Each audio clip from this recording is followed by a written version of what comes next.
Louvado seja nosso Senhor Jesus Cristo, para sempre seja louvado.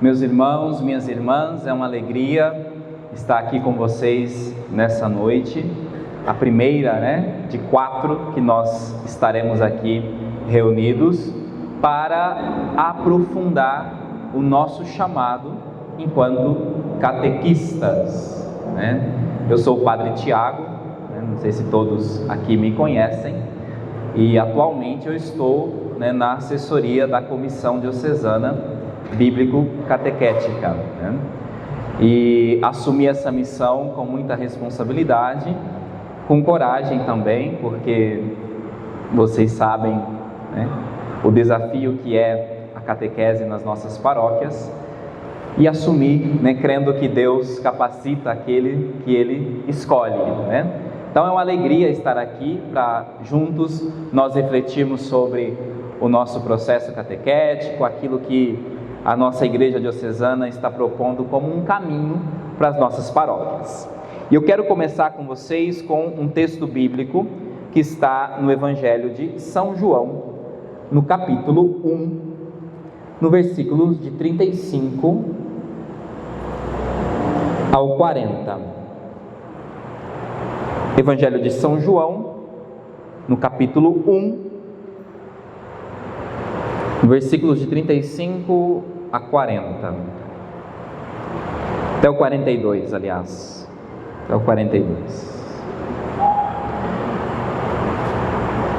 É o Evangelho de 2 domingos atrás, então certamente está bem claro ainda nos nossos corações esse Evangelho. No dia seguinte, João estava lá de novo com 2 dos seus discípulos.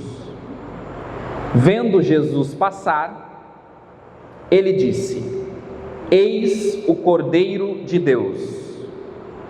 Os 2 discípulos ouviram-no dizer isso e seguiram Jesus. Jesus voltou-se para trás e, vendo que eles o seguiam, perguntou-lhes: Que procurais? Eles responderam: Rabi, que quer dizer mestre, onde moras? Ele respondeu: Vinde e vereis. Foram e viram onde morava e permaneceram com ele aquele dia. Era por volta da hora 10ª. André, irmão de Simão Pedro, era um dos 2 que tinham ouvido a declaração de João e haviam seguido Jesus. Ele foi encontrar primeiro seu irmão Simão e lhe falou: Encontramos o Messias, que quer dizer Cristo. Então conduziu até Jesus. Olhando para ele, Jesus lhe disse: Tu és Simão, filho de João. Tu te chamarás Cefas, que quer dizer Pedro. Meus irmãos, minhas irmãs, nós ouvimos nesse Evangelho uma provocação que Cristo faz aos seus primeiros discípulos. São os primeiros chamados por Cristo para segui-lo, que depois se tornarão apóstolos. Nessa provocação, Jesus faz uma pergunta: O que estais procurando? Essa pergunta, irmãos e irmãs, ela corresponde ao anseio do coração de todos nós. E você não precisa acreditar naquilo que eu estou falando, basta você olhar para dentro de você. Não é verdade que nós estamos o tempo inteiro procurando algo? Procurando alguém? Procurando alguma coisa? Isso se reflete até na nossa alimentação. A gente não sabe o que fazer e começa a procurar na geladeira, não é verdade?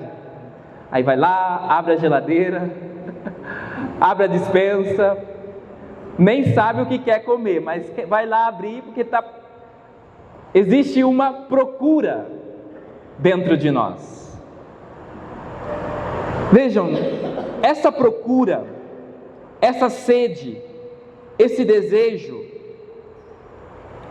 estava presente no coração desses apóstolos que foram chamados por Cristo. Um desejo por algo maior do que eles. Isso também está presente em nós. Uma busca de sentido para a própria vida. Nós, no mais profundo do nosso coração, existe um desejo de encontrar sentido para a própria existência. Por que eu existo? Por que Deus me criou? Por que eu estou aqui? Por que Deus me colocou nessa família? Por que Deus me deu esse pai, essa mãe? Existe dentro de nós uma sede pelo sentido. Esta busca de sentido para a própria vida, ela só encontra resposta no amor de Deus, no amor de Cristo. São João Paulo II, ele costumava dizer e repetir sempre essa frase que agora eu vou lhes dizer. Ele dizia assim, que sem Jesus, o homem, ele permanece para si mesmo um ser desconhecido. Sem Jesus, o homem, nós, permanecemos um mistério, um enigma, pois somente Cristo pode dar ao homem o sentido que ele tanto procura. Somente Jesus, irmãos e irmãs, é a resposta para os anseios mais profundos do coração do ser humano. E João Paulo II continua dizendo assim, que sem esse sentido, sem o amor que é Cristo, que é uma pessoa, que é Cristo, sem o amor, a vida do ser humano permanece sem sentido, permanece sem rumo. Agora notem como o evangelista João narra o encontro que eles tiveram com Jesus. Eles estavam procurando algo, eles se encontraram com Jesus, e Jesus foi a resposta que o coração daqueles apóstolos desejava encontrar. Agora, notem nessa leitura que nós fizemos, a maneira encantadora com que João narra o seu encontro pessoal com Cristo. João, ele foi um desses primeiros, o nome dele não está aqui, porque é ele que está escrevendo, e João, ele procura se ocultar, né? Ele nunca fala que é ele que está ali na cena, né? Ele fala que é o discípulo amado, enfim, ele dá outros nomes para se referir a ele mesmo, e aqui ele não fala que é ele, mas é ele, e é encantadora a maneira com que ele escreve. Vejam, João escreveu esse relato 70 anos depois do acontecido, ou seja, foi uma experiência marcante na vida de João. Quantas coisas, né, coisas que nós fizemos ontem, que hoje nós já esquecemos, né? Porque não foram encontros que nos marcaram. Quantas pessoas você se encontrou no dia de hoje? Muitas, na verdade. Mas não foram encontros marcantes, encontros que marquem a nossa memória para sempre. Veja, João, 70 anos depois de ter se encontrado com Cristo, ele se lembra da hora. Vocês notaram aí o horário do encontro? Ele lembra a hora em que ele viu Jesus pela primeira vez. De tão marcante que foi aquele encontro. Vejam, os dois apóstolos, eles tinham saído para perguntar para Jesus onde ele morava, porque queria visitar Jesus alguma vez, sabendo da fama de Jesus, um homem sábio, um profeta que estava ali no meio deles. Eles queriam saber onde Jesus morava para ir visitá-lo. Mas o que acontece? Jesus diz para eles: venham ver. E eles vão, seguem Jesus, e eles não voltam para casa. Mas a intenção não era permanecer, era ver onde Jesus morava e voltar para casa. Mas eles decidiram permanecer com Jesus. Eles quiseram ficar com Jesus. Então desmarcaram seus compromissos, desmarcaram a sua agenda, porque eles encontraram finalmente alguém que correspondesse ao anseio mais profundo de seus corações. Então, irmãos e irmãs, o encontro com Cristo marca a vida da pessoa para sempre. É isso que eu estou querendo dizer aqui. O encontro com Jesus não é um encontro qualquer, é um encontro que marca um antes e um depois de Cristo na nossa vida. Eu pergunto a você que está aqui: você já fez esse encontro com Jesus?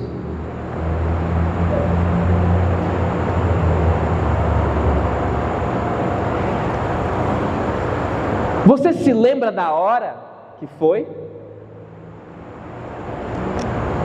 Você se lembra da roupa com que você estava?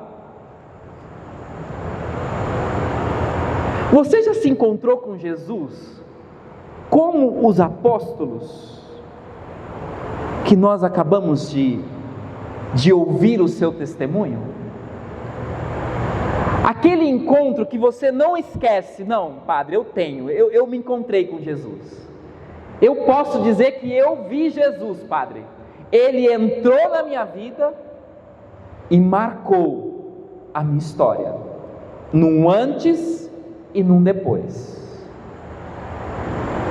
Vejam, irmãos e irmãs, esse encontro, ele é fundamental na vida de todo e qualquer evangelizador. Você é um evangelizador. Mas se não houve um encontro pessoal com Cristo, você pode saber muito bem a doutrina, você pode conhecer os fatos da vida de Jesus, você pode conhecer a Bíblia do começo ao fim, você pode saber responder as perguntas mais difíceis que aparecem lá na catequese, né? As crianças de hoje, elas têm uma capacidade de interrogação, né? Que nos deixa assim estupefatos às vezes, né? Meu Deus, da onde você tirou essa pergunta, meu filho, né? Você pode ter resposta para essas perguntas mais difíceis, conhecer de cabo a rabo a doutrina, mas se não houve um encontro pessoal com Jesus, tudo aquilo que nós estamos transmitindo é pura teoria. E teoria não convence e não evangeliza ninguém. Meus irmãos e minhas irmãs, fazer a experiência de Jesus na sua vida pessoal é fundamental para todo e qualquer evangelizador. Porque o que aconteceu com André depois desse encontro? O que ele fez, gente? O que André fez? Está lá no versículo 40. André era um dos dois que tinham ouvido a declaração. Ele foi se encontrar com o seu irmão e disse: encontramos o Messias. E o que é que ele fez? Ele conduziu o seu irmão até Jesus. Essa é a tarefa do catequista. Conduzir aqueles que foram colocados na sua responsabilidade até Jesus. Mas se você antes, como André, não fez a experiência de ver Jesus, de se encontrar com Ele, de ouvir a sua voz, de ter a própria vida mudada por esse encontro, nós não seremos capazes de conduzir ninguém de maneira eficaz até Jesus. Então, eu quis começar dessa maneira, porque tudo começa aqui, irmãos e irmãs. Tudo começa do encontro com Cristo. Aqui está a origem do ser cristão. Ser cristão é uma experiência que começa com o encontro com uma pessoa. Jesus é uma pessoa. Ele não é uma ideia, ele não é uma filosofia, ele é uma pessoa. Então, como está o meu relacionamento com essa pessoa? Eu tenho um relacionamento pessoal com Jesus dessa natureza? Eu converso com Ele? Eu sou amigo de Jesus? Ele é próximo de mim? Eu procuro conhecê-lo mais e mais? Eu procuro estar na presença dEle? Eu tenho sede da presença dEle? Eu quero conhecer mais a Ele? Irmãos e irmãs, quando nós nos conhecemos Jesus, nada é impedimento para buscá-lo. Nada. Uma sede natural brota dentro de nós, um desejo natural brota dentro de nós, que não permite que nós permaneçamos da mesma maneira. E eu estou lhes falando assim, porque foi assim comigo, Padre Tiago. Eu sempre fui católico, gente. Nasci católico, minha família é católica. Mas, quando eu completei 13 anos de idade, um adolescente, um molequinho, né? Eu me encontrei com Jesus. Eu vi Jesus. Essa experiência está viva aqui dentro de mim 21 anos depois. Viva! Eu vi Jesus. Ele apareceu para mim. Ele falou comigo. A partir daquele encontro, não aconteceu nada assim de extraordinário, né? Coisas assim milagrosas, nada disso, né? Eu estava num encontro de carnaval, num retiro, e na boca daquele pregador que estava ali pregando, Jesus falou comigo.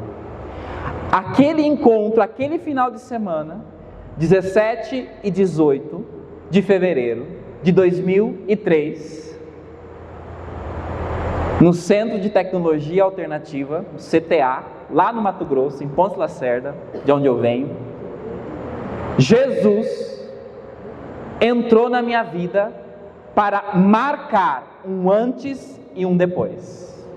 A partir daquele dia, eu nunca mais deixei Jesus. A partir daquele dia, eu procurei com intensidade conhecê-lo na palavra.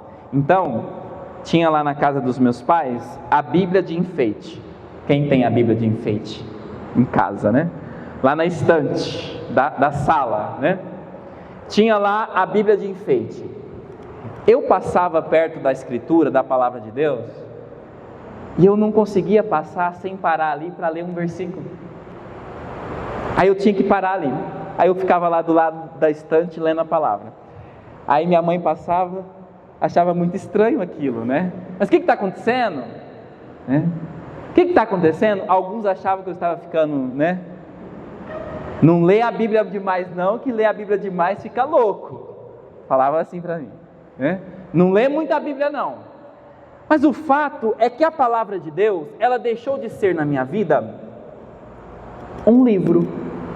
ela passou a ser uma pessoa, a falar comigo, a conversar comigo.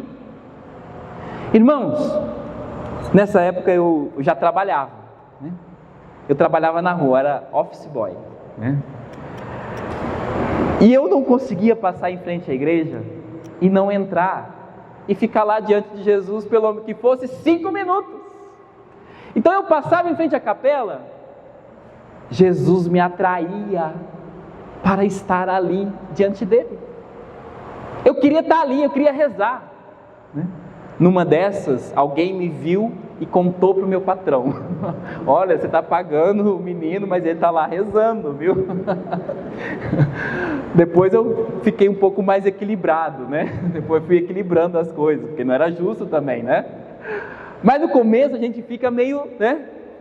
Porque dentro de mim existia uma sede de Jesus. Ao mesmo tempo, irmãos, um desejo que os outros experimentassem aquilo que eu estava experimentando. Um desejo que os outros viessem beber daquela alegria que nada tinha me dado até então. Eu posso testemunhar para vocês, eu vi Jesus, eu me encontrei com Ele. Lá foi o primeiro, depois, agora, encontros um atrás do outro, todos os dias, quando reza a missa, todos os dias, eu me encontro com Cristo, todos os dias. Mas aquele encontro, daquele dia, 17 e 18 de fevereiro de 2003, Nosso Senhor mudou radicalmente a minha vida. Esse encontro, ele é fundamental. É dele que nasce a missão. É desse encontro que nasce a missão. Então veja, depois que André fez essa experiência, ele vai chamar então seu irmão. Depois uma série de eventos vão acontecer na vida dos apóstolos. Eles vão ser testemunha dos milagres, eles vão ser testemunhas, né, das curas que Jesus realiza. Eles vão passar pela cruz com Jesus, pelo caminho do Calvário, pela condenação, pela morte, pela ressurreição de Jesus, pela subida aos céus e o envio do Espírito Santo no dia de Pentecostes. Veja, uma série de encontros com Cristo ao longo daqueles 3 anos em que eles foram acompanhar os passos de Cristo. Então vejam, depois que fizeram essas experiências com o Senhor, findando lá em Pentecostes, a igreja expande, a igreja abre as suas portas, a igreja vai em busca daqueles que estão longe do anúncio da salvação. Então, irmãos e irmãs, a catequese, ela parte desse princípio, do princípio do testemunho. O catequista é uma testemunha. Ele viu. O que é uma testemunha, gente? Aconteceu um acidente, a pessoa está lá do lado, viu o acidente. Ela é a testemunha daquele acidente. Ela viu. O catequista, ele é testemunha de Cristo. Testemunha. Testemunhar o quê? A experiência pessoal que ele teve. E para falar isso aqui para vocês, para trazer esse conteúdo, eu estou me baseando naquilo que o Papa Francisco escreveu aqui na Evangelii Gaudium, a alegria do Evangelho. Quem não leu esse documento precisa ler, porque aqui o Papa está direcionando a evangelização dos nossos tempos. Como deve acontecer a evangelização nos nossos tempos? E ele fala da catequese.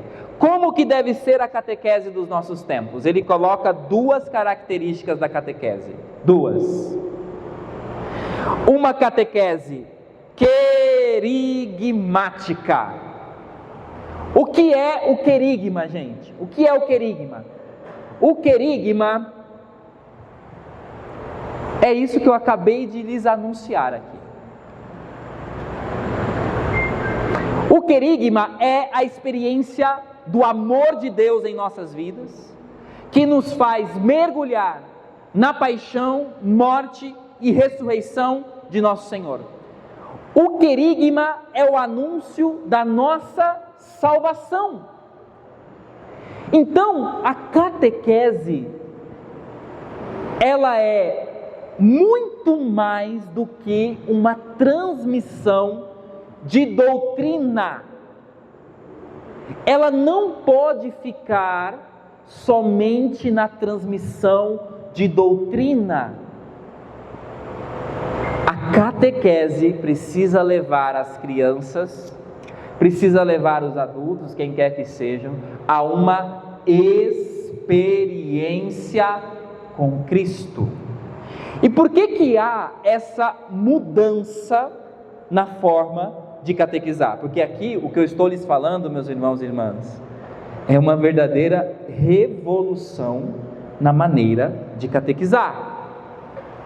Porque até o Concílio Vaticano II, 1962, 3, que começou, terminou em 65, até o Concílio do Vaticano II, a catequese era em perguntas e respostas. Talvez os mais experientes, aqui no nosso meio, podem testemunhar isso, A catequese acontecia de perguntas e respostas. Há mal nisso? Evidentemente não. Mas o contexto social era um contexto diferente. Lá, antes do Concílio Vaticano II, as famílias transmitiam a fé para os seus. Então, a igreja supunha que quem chegava para a catequese já chegava evangelizado. Já chegava para a catequese sabendo quem era Jesus. Chegava já sabendo, pensando que já tinham feito a experiência de Jesus. Então agora a nossa parte enquanto catequistas é o quê? É doutrinar, Transmitir a doutrina. Agora eu pergunto a vocês, hoje, as crianças chegam evangelizadas para a catequese? Não. Elas não sabem nem as orações mínimas. Não chegam evangelizadas. Então, se não chegam evangelizadas, o que é que nós temos que fazer? Evangelizar. E evangelizar é anunciar Jesus Cristo vivo e ressuscitado no nosso meio. Ele é uma pessoa que quer se relacionar com você. Jesus ama você profundamente. Esse é o anúncio primeiro da catequese. Jesus te ama, meu irmão. Jesus te ama. E o Papa, ele coloca aqui, na Evangelii Gaudium, as palavras do querigma resumida numa frase. Ele diz assim: esse anúncio precisa ser colocado sobre os telhados. Jesus Cristo ama-te. Ele deu a sua vida para te salvar e agora vive contigo todos os dias para te iluminar, fortalecer e libertar. Eu quero dizer isso olhando para vocês que estão aqui hoje. Talvez à medida que eu fui falando, você foi identificando: meu Deus, parece que eu não me encontrei contigo. Parece que eu não consigo identificar esse momento na minha vida. Vejam, meus irmãos e irmãs, eu quero dizer a cada um de nós: Jesus Cristo ama você. Ele deu a vida dele para te salvar. E agora Ele vive contigo todos os dias para te iluminar, fortalecer e libertar. Esse anúncio não pode desaparecer dos nossos lábios. Não pode. Eu quero convidar você a ser instrumento na vida de quem está do seu lado, né? Escolhe alguém aí e diga para ele, pode repetir o que eu vou falar. Jesus Cristo ama-te. Deu a sua vida para te salvar. E agora Ele vive contigo. Todos os dias. Para te iluminar. Para te fortalecer. Para te libertar. Amém, meus irmãos e irmãs? Vamos aplaudir essa verdade?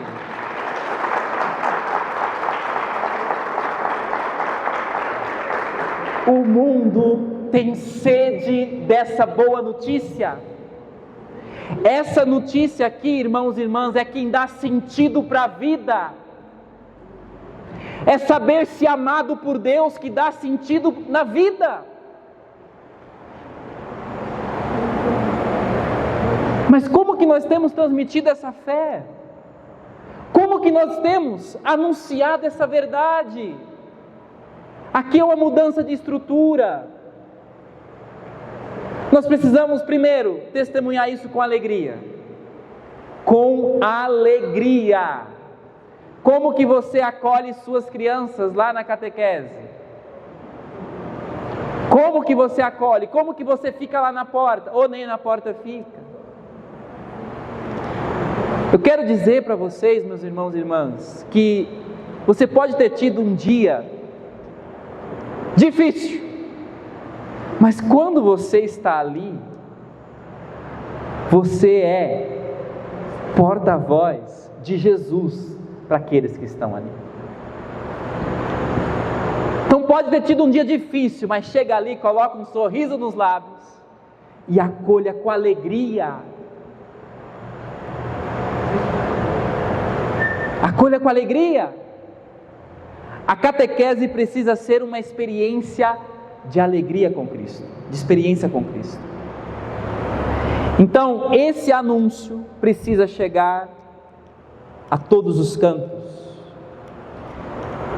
Vejam que foi assim que os apóstolos evangelizaram. Peguem comigo o texto de Atos dos Apóstolos, no capítulo 2. No versículo 22, antes, lá no versículo 14, Atos dos Apóstolos, capítulo 2, versículo 14.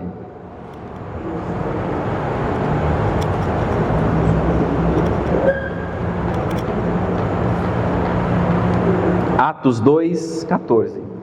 Vejam, eles acabaram de receber o Espírito Santo no dia de Pentecostes. Quem viu se incomodou com aquilo e disse: o que está acontecendo?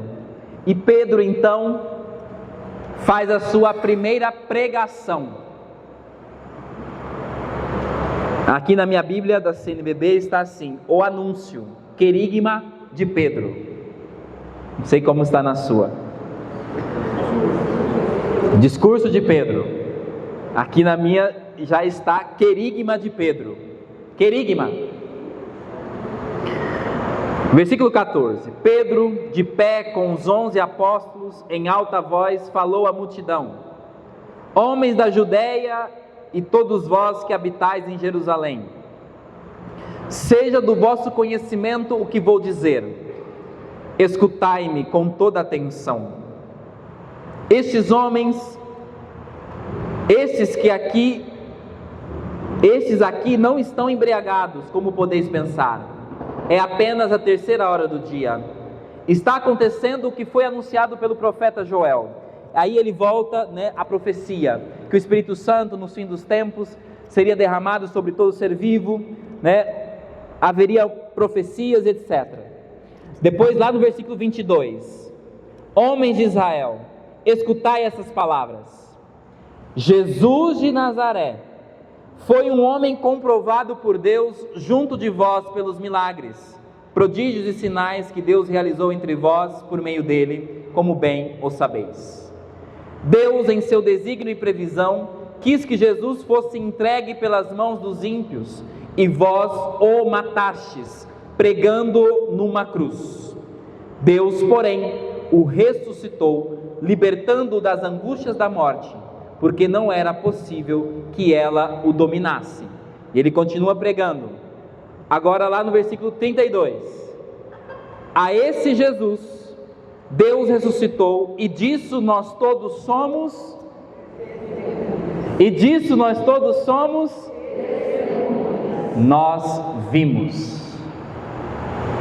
Nós vimos Jesus padecer a morte, a ressurreição.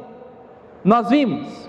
E ele continua dizendo, versículo 33, e agora, exaltado à direita de Deus, ele recebeu o Espírito Santo que fora prometido pelo Pai, e derramou, como estáis vendo e ouvindo. Versículo 36, portanto, que toda a casa de Israel reconheça com plena certeza, a esse Jesus que vós crucificastes, Deus o constituiu Senhor e Cristo. O que é isso que Pedro acabou de dizer? Querigma, anúncio fundamental da fé. Ele mostrou quem é Jesus, mas não a partir daquilo que ele leu, não a partir daquilo que contaram para ele, não, a partir daquilo que ele viu e experimentou. São Paulo vai seguir essa mesma linha. Não vou ler, mas podem anotar, depois vocês podem acompanhar essa leitura. 1 Coríntios, no capítulo 15, versículos 3 ao 5. São Paulo vai testemunhar esse mesmo anúncio que São Pedro está fazendo aqui nos Atos dos Apóstolos. Vejam, 1 Coríntios 15, 3 ao 5. Por que eu estou me delongando nisso, gente? Hoje é o dia mais importante da semana catequética, tá? É o dia mais importante. Porque tudo que nós vamos ver depois decorre disso que eu estou lhes dizendo. Então eu vou gastar tempo com isso daqui. Isso é fundamental. São Paulo está convencido de que a evangelização começa com esse anúncio fundamental. E eu quero trazer aqui uma autoridade nesse assunto, o cardeal Raniero Cantalamessa. Quem já ouviu falar aqui do Raniero Cantalamessa? Ele é o pregador do Papa, né? Sempre durante a Quaresma e durante o Advento, o Papa ele se reúne com a Cúria Romana para os exercícios espirituais desses tempos fortes da liturgia. E desde lá de João Paulo II, o Raniero Cantalamessa prega para o Papa, junto com toda a Cúria Romana. Então ele pregou para João Paulo II, pregou para Bento XVI, agora está pregando para o Francisco, e o homem está firme lá, passou 3 papas já na missão dele. Veja o que ele diz, gente, sobre esse encontro pessoal com Cristo. Desde o início, recém-saído da experiência do batismo no Espírito Santo, que é o encontro pessoal com Cristo, me convenci de que o que é mais necessário ao centro, como no resto da igreja, não é um anúncio moral sobre vícios e virtudes, ou denúncias vibrantes do mundo contemporâneo, como foi feito durante séculos antes do Concílio Vaticano II. Em vez disso, é necessária uma pregação querigmática, que faça respirar o senhorio de Cristo. O que ele está dizendo em outras palavras? Eu não começo a evangelização falando, por exemplo, dos mandamentos. Eu não começo a evangelização falando da profissão de fé. Eu não começo a evangelização ensinando as pessoas a rezar.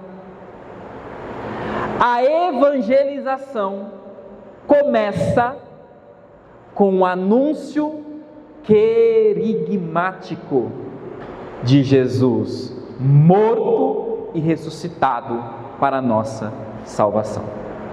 É isso que ele está dizendo.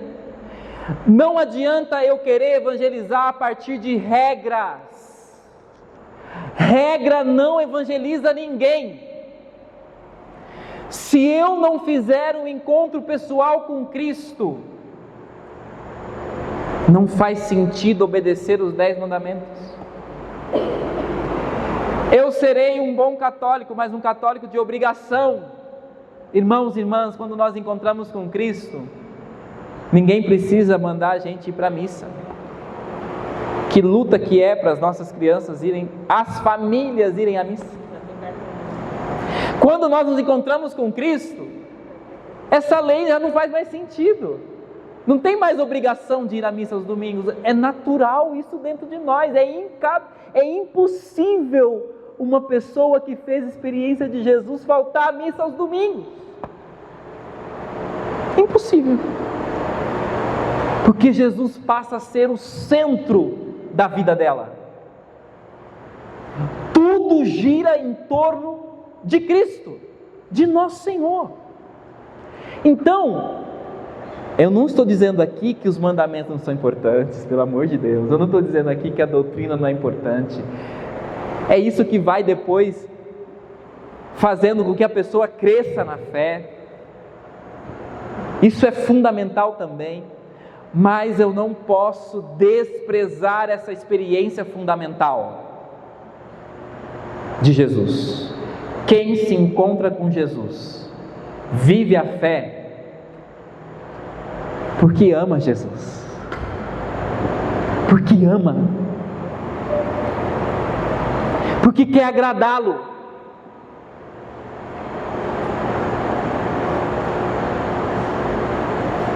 E me desculpe, mas eu vou falar. O catequista que fez a experiência de Jesus não é um peso, uma formação, gente. A formação não é um peso, porque ele quer aprofundar naquilo que ele vai transmitir. Não é peso. Eu vou investir na minha formação para que outros bebam dessa graça que eu estou bebendo. Então, não podemos ignorar. E aí o Raniero Cantalamessa, ele continua dizendo assim, gente, que toda iniciativa de evangelização que quisesse começar a reformar os costumes da sociedade antes de mudar o coração das pessoas está fadada a cair no nada. Vejam, se nós não nos dedicarmos a evangelizar as pessoas, o coração não muda. É o coração que nós temos que atingir. É o coração. E o que é que muda o coração? Nosso Senhor Jesus Cristo. Precisamos falar dele, oportuna e inoportunamente. Jamais podemos dar por certo que as pessoas conheçam a Cristo. Não podemos supor isso mais. Não podemos. E eu posso dizer isso com toda segurança, porque é o Papa Francisco, no ponto 3 da Evangelii Gaudium, ele vai dizer exatamente isso. Todo cristão precisa fazer a experiência do encontro pessoal com Jesus. Ele está dizendo isso aqui. O encontro pessoal com Cristo. E isso se trata, segundo o Raniero Cantalamessa, de uma revolução na evangelização. Porque até então nós falávamos de relação doutrinal com Cristo, ou relação sacramental com Cristo, ou uma relação eclesial, enquanto igreja com Cristo. Ele diz que é pela primeira vez no magistério da igreja que aparece essa expressão: encontro pessoal com Jesus. Nós não podemos prescindir dessa verdade. Então, cada um de nós aqui, busquemos nos encontrar com Cristo. Renovemos esse encontro, se o já fizemos, quantas e quantas vezes forem necessárias. É isso que faz a vida encontrar sentido. O que seria esse encontro pessoal com Cristo? Ele explica de uma maneira muito simples.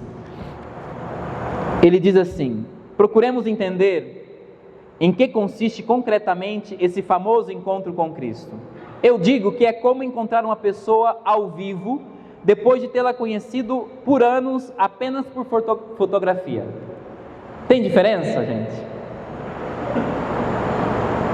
Você está vendo a pessoa, né, só por fotografia, mas quando você vê a pessoa, não é diferente?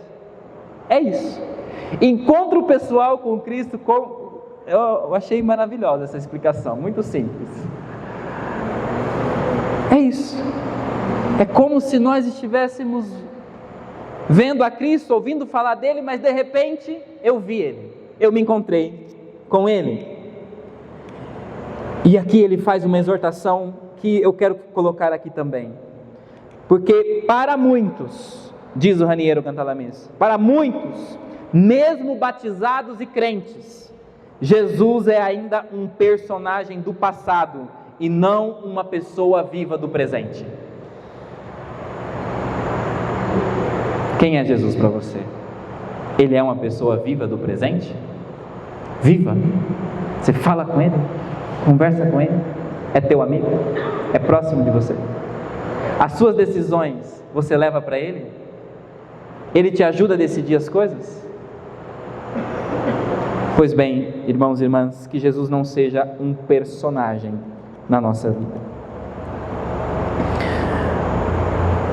Eu quero concluir essa fala do Raniero e depois já para a última parte da nossa noite, tá? Tá acabando, tá, gente? Aguenta firme. Ele diz assim: se o fogo do encontro com Cristo não se acender primeiro em quem fala, em quem anuncia, aqueles que recebem o anúncio não serão incendiados por esse encontro. Só há efeito na evangelização se eu for uma testemunha credível do Evangelho. Eu vi Jesus e por isso eu o anuncio, por isso eu catequizo, por isso eu evangelizo. Esse anúncio tem efeito no coração dos outros. O sucesso de uma missão, ele não pode ser medido pelo número de sacramentos administrados. Quantos adolescentes crismaram na sua paróquia no último ano? Muitos, certamente. Quantos estão na igreja? Poucos, certamente. Tem uma falha aí, não tem? Tem uma conta que não bate? Por que vão embora, gente? Os apóstolos, eles foram para ver onde Jesus estava e voltar. Eles não voltaram, eles permaneceram. Porque se encontraram com Cristo. Então, o sucesso da nossa evangelização vai se medir não pelo número de crismandos, de primeira comunhão que fizemos naquele ano. Vai se medir pelo número de discípulos de Cristo que a nossa catequese está formando. Agora veja, a responsabilidade aqui não é só do catequista. Não é só do catequista, né? O peso não está só sobre vocês. Porque tem a resposta do catequizando, tem a resposta da pessoa. Ele tem que responder, né? Ele tem que aceitar. Você pode ter feito a experiência de Jesus, anunciar com toda a verdade possível e a outra pessoa não querer, e a outra pessoa não aceitar. Então, a responsabilidade não está 100% sobre nós, está também sobre a pessoa que responde. Mas algo é verdadeiro: só há efeito se aquele que fala antes fez essa experiência.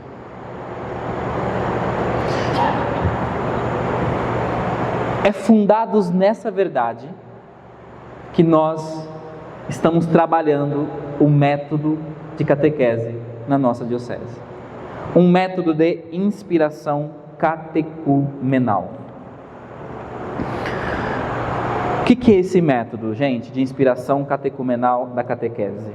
Aqui nós precisamos um pouquinho de história, tá?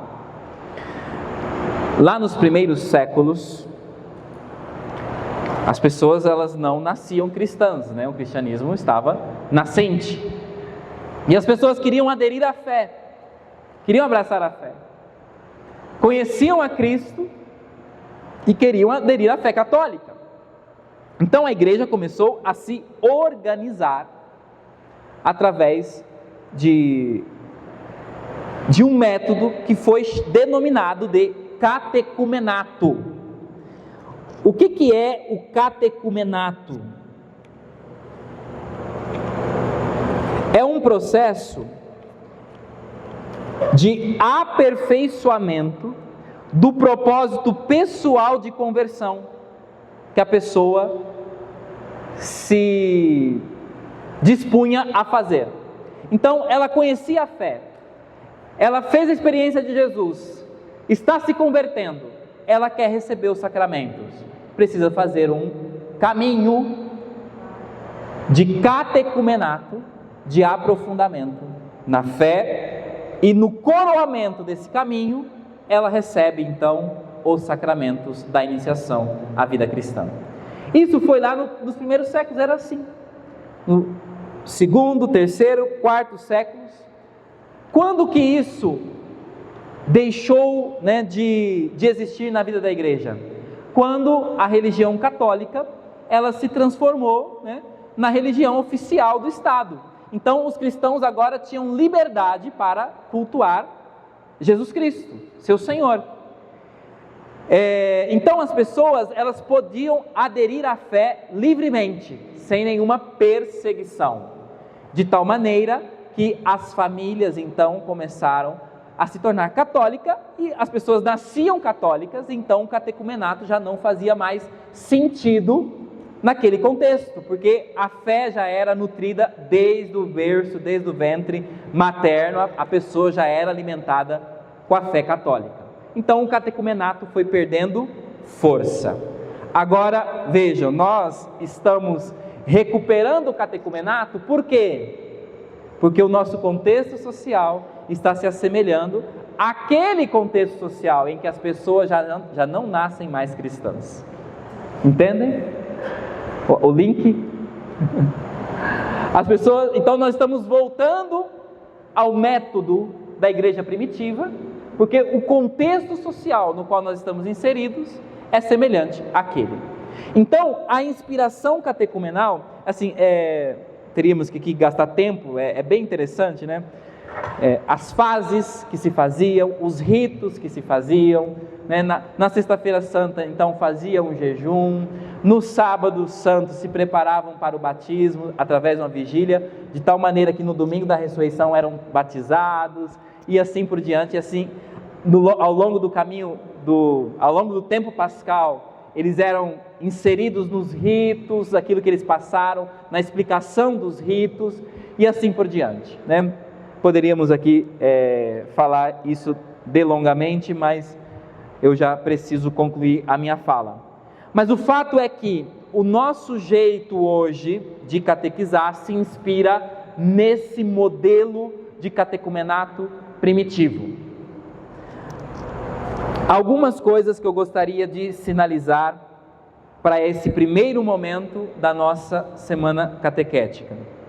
Hoje aqui nós estamos nos dedicando basicamente ao pré-catecumenato, que é o primeiro tempo da catequese, né? Pré-catecumenato. Então veja, o que é o catecumenato? Não é o aprofundamento da fé. O pré-catecumenato é esse anúncio fundamental, esse anúncio querigmático, essa evangelização querigmática, que depois vai ser aprofundada nos tempos e fases do catecumenato: profissão de fé, Pai Nosso e mandamentos, sacramentos e assim por diante. Então, o pré-catecumenato é esse tempo de evangelização. O primeiro ano da catequese é um tempo de evangelizar aquelas crianças que estão ali. E isso começa desde o tempo das inscrições para a catequese. E notem a palavra que eu acabei de usar: inscrição. Não é matrícula. Esses dias a gente fica na rede social, né? Aí eu fico de olho, né? Aí a gente encontra ainda algumas paróquias colocando assim, ó: matrícula da catequese, tal dia, documentos, tal. Não é escola. Nós precisamos romper com essa ideia. Não é escola. É inscrição. Ela vai se inscrever. E qual é o período de inscrição da catequese, do pré-catecumenato? Vocês lembram? O período de inscrição é a quaresma. Sabe por quê, gente? A catequese, nesses moldes que eu estou lhes falando, não segue o calendário escolar. A catequese, nesses moldes que eu estou lhes falando, segue calendário litúrgico, de quaresma a quaresma, justamente para inserir a criança, o adulto, quem quer que seja, na dinâmica da liturgia da igreja. Então, a inscrição da catequese vai acontecer nos domingos da quaresma. Nos domingos da quaresma. E aqui é importante nós prepararmos esse momento. Não pode ser assim: vai lá na secretaria e faz a sua matrícula. Nós precisamos criar um ambiente de festa, de alegria. Vocês podem marcar o dia das inscrições lá na sua paróquia. Vai ser tal domingo da quaresma, ou todos os domingos, mas todos os domingos vai ter lá as catequistas preparadas para acolher a família, para acolher a criança, para inscrever a criança na catequese. Depois, aqui já é pré-catecumenato, eu estou passando passo a passo, tá bom? Depois do período de inscrição, no tempo pascal, sabe o que o catequista vai fazer? As visitas. Ele vai visitar aquelas famílias, aquelas crianças que se inscreveram na catequese. Padre, mas precisa visitar? Precisa.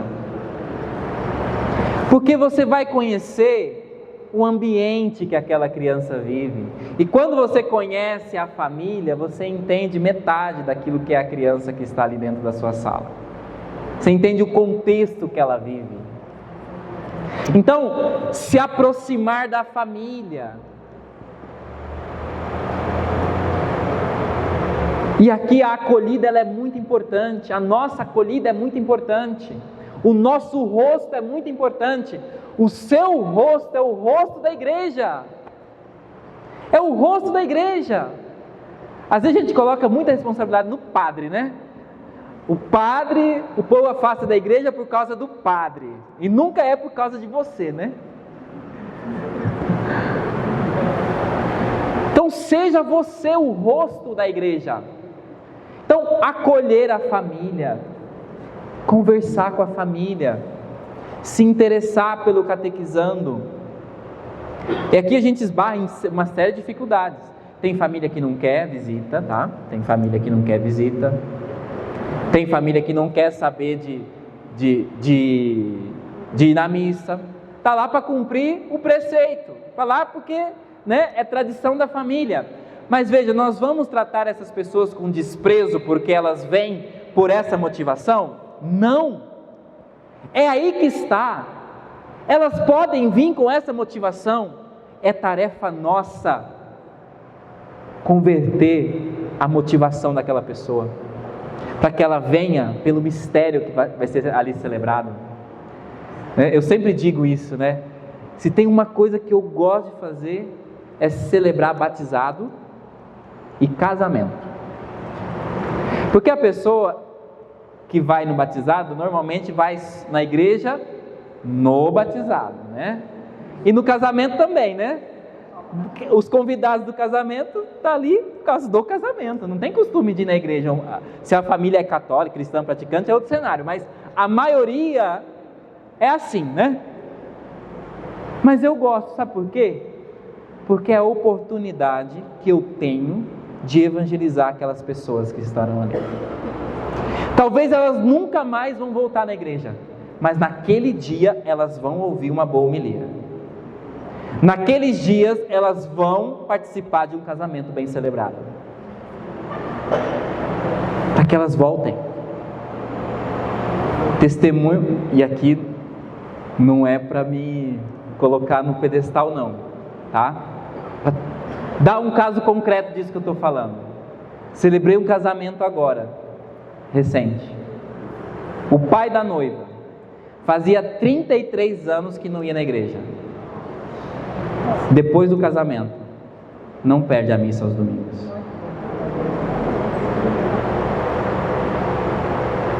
Nós não podemos perder a oportunidade de evangelizar.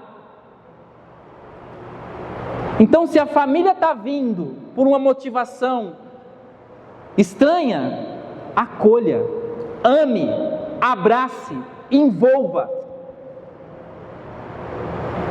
Envolva. Visita nas famílias. Tempo pascal é tempo de visitar. Aqui, gente, exige conversão, sabe? Nossa, pastoral. Porque é aquele sábado à tarde que você vai estar lá, você tinha para descansar. É aquele dia que você queria dormir até um pouquinho mais tarde. Enfim, né? Depois, nós temos as catequeses iniciais com os pais. Então a catequese começa com quem? Com os pais.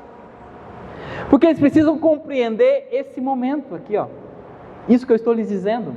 É a oportunidade que nós temos de transmitir Jesus para eles. É a oportunidade que nós temos de evangelizá-los. Então nós propomos 3 catequeses com os pais. Tá? É proposta, a paróquia se adequa. Tá bom? São 3 catequeses. Falando da importância da família no processo da catequese, falando sobre o método diocesano, a catequese como iniciação à vida cristã, são os 3 temas. Depois nós podemos passar esses temas com mais clareza, tá?